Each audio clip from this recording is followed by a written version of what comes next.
Jenis-jenis maf'ul. Assalamualaikum warahmatullahi wabarakatuh. Pelajaran lepas, kita dah bincang tentang maf'ul secara asas. Tapi tahukah anda, maf'ul ni ada 5 jenis.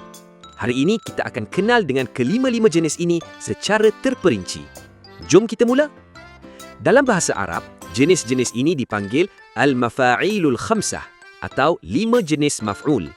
Walaupun fungsi dan kerja mereka berbeza-beza, kelima-lima jenis ini ada satu persamaan persaudaraan yang sangat kuat.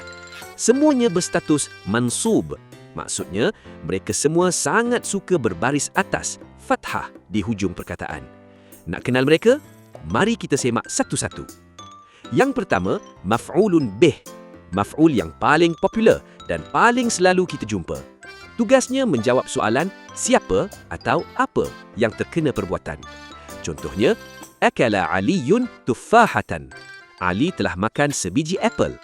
Apa yang Ali makan? Apple. Jadi apple, tuffahatan, itulah maf'ulun bih kita. Yang kedua, maf'ulun fih. Dia ni juga selalu dipanggil sebagai zarf. Tugasnya mudah saja. Dia nak bagi tahu bila masa atau tempat perbuatan itu berlaku. Contohnya, sumtu yauman. Saya telah berpuasa selama sehari. Perkataan sehari, yauman, tu menunjukkan tempoh masa. Jadi dialah maf'ulun fih kita. Seterusnya yang ketiga, maf'ulun li ajlih. Namanya bunyi sikit rumit, tapi fungsinya sangat murni. Dia nak jelaskan kenapa atau sebab sesuatu perbuatan itu dilakukan. Macam bagi alasan atau niat lah. Cuba tengok contoh ni. Qumtu ihtiraman lil muallim. Saya telah bangun berdiri kerana hormat kepada guru. Perkataan hormat, ihtiraman, itulah maf'ulun li ajlih kita. Dia jadi sebab atau niat kenapa si pembuat tu bangun. Keempat, maf'ulun mutlaq. Dia ni suka beri penegasan yang kuat. Uniknya, dia akan guna kata dasar yang sama dengan kata kerja dalam ayat tu. Contohnya, hafiztu darsa hifzan. Saya telah menghafal pelajaran itu dengan sebenar-benar hafalan. Perkataan hafalan, hifzan, menguatkan lagi bukti perbuatan menghafal tadi. Nampak tak? Bunyinya pun seakan sama dengan perbuatannya.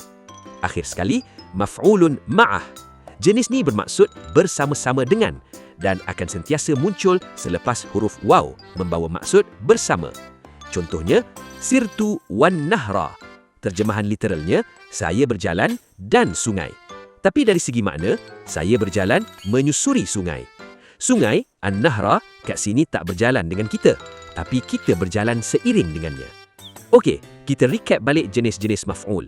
Ada yang jadi objek utama, bih, ada yang beritahu masa dan tempat, fih, ada yang jelaskan sebab, li ajlih, ada yang bagi penegasan, mutlak, dan ada yang tunjuk kebersamaan, ma'ah. Paling penting untuk ingat, walau apa pun jenis dan kerja mereka, kesemua jenis-jenis ini wajib berbaris atas atau mansub. Selepas ini, bila anda baca teks Arab, cuba perhatikan jenis-jenis maf'ul ini. Pasti anda akan tersenyum sebab dah kenal mereka. Teruskan semangat belajar bahasa Arab. Ila liqa', ma'assalamah.